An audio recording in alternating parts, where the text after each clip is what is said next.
So here we are again. I just wanted to reflect on a couple of things that I'd heard this week. So the SEND debate came up in the general election. So we're in June 2024. And just for a split moment, there was some discussion about what's going to be done with the sector before Nigel Farage managed to make some crass comment about Russia and Ukraine and took the debate somewhere else. Yes, so last Tuesday I was listening to a little bit of Radio 4 Today programme, and I heard just the news headline. I didn't listen to the whole programme that day.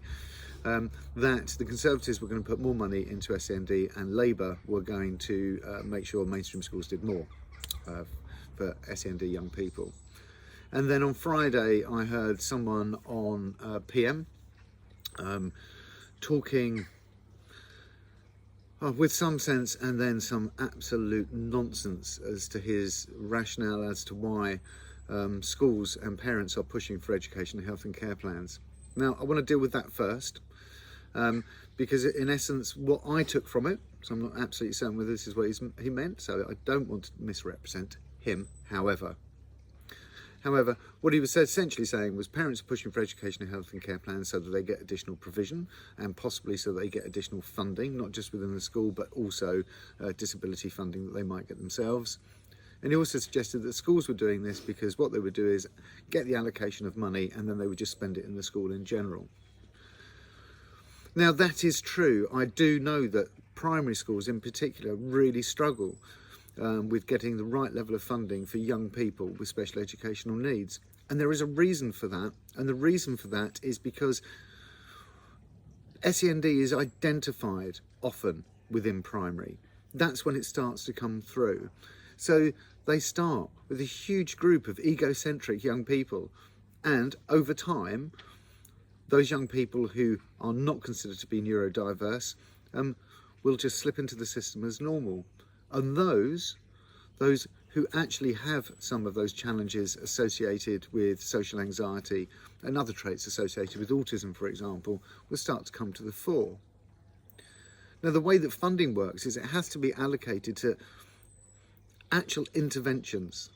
So to get that top-up funding, they have to go and find the actual things that are needed for the young person to improve within an education setting. But it's really difficult to actually evidence and sometimes justify in terms of spend, because that evidence base can't be shown. But you know that it's going to help that young person and the cohort as a whole. And I don't think that schools are going out there predominantly to get additional funding for the whole school. They're doing it so they can meet the needs of the whole cohort. So there is a good rationale and reason for why those things are happening. However, parents don't feel that way. Parents have got an issue with the fact that mainstream schools aren't supporting and engaging with their young people, and also that they're not getting education, health and care plans. The problem is that most people see that an education, health and care plan comes with money attached to it. We need to move away from that thought process. What we need to look at is the child being at the centre and the wraparound provision that's needed for that child. And if it's just a small amount of educational need within a mainstream setting, and it doesn't need financial adjustment because it's a reasonable adjustment for the school to make within the school standards and the teaching standards, then it doesn't come with a price tag. But the EHCP could be critical to make sure that level of differentiation is there for that young person to have an equitable education. So I completely dismissed what he was saying. And he also said that the system is broken. And I disagree with that entirely. And that takes me back to the point of Conservatives putting more money in and Labour suggesting that mainstream schools need to do more. And I agree, there are some mainstream schools that do need to be more, but they are now environments that are much more difficult to access for lots of young people.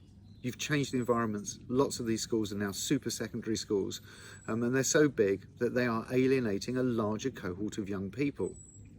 And therefore, there needs to be other educational provision in place for those young people, a more traditional, smaller secondary school setting.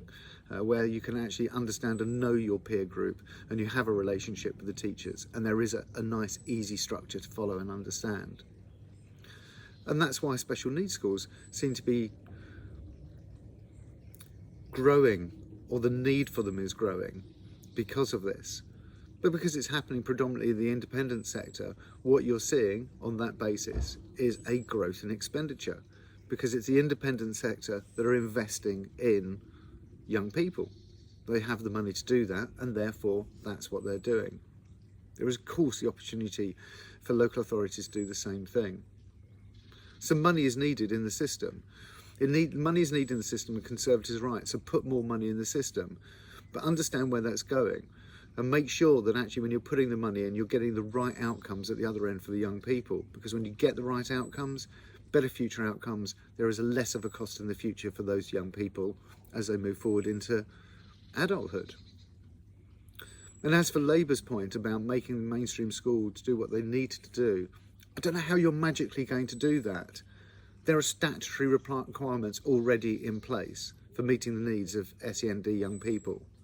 And there are also requirements for meeting needs of students with education and health and care plans and a disability.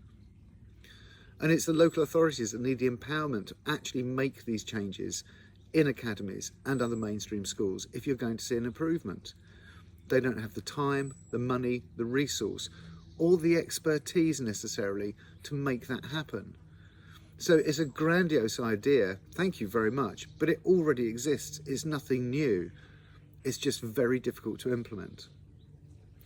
So if a government, current, future, whatever happens to be, wants to actually do something for the SEND community, look at the Children and Families Act and understand that putting the child in the centre of that is absolutely the right thing to do. Putting education, health and social care wrapped around the child is a great thing. However, if you don't put the structures and the support in place to allow that to be implemented across every local authority in the country, every SEND education department, every social care department, across all the different NHS regional areas, if you don't put a structure in place that they can follow to get that best practice and get the right outcomes, then you're just wasting time and energy. So government, tell me you're going to do that, and possibly I might vote for you. Don't devolve power down to local authorities and let them all do something individually when a collective approach is the right thing for the country. Anyway, that's my little rant. Special educational needs. Government, you can do things better with the system you've got. So please do it.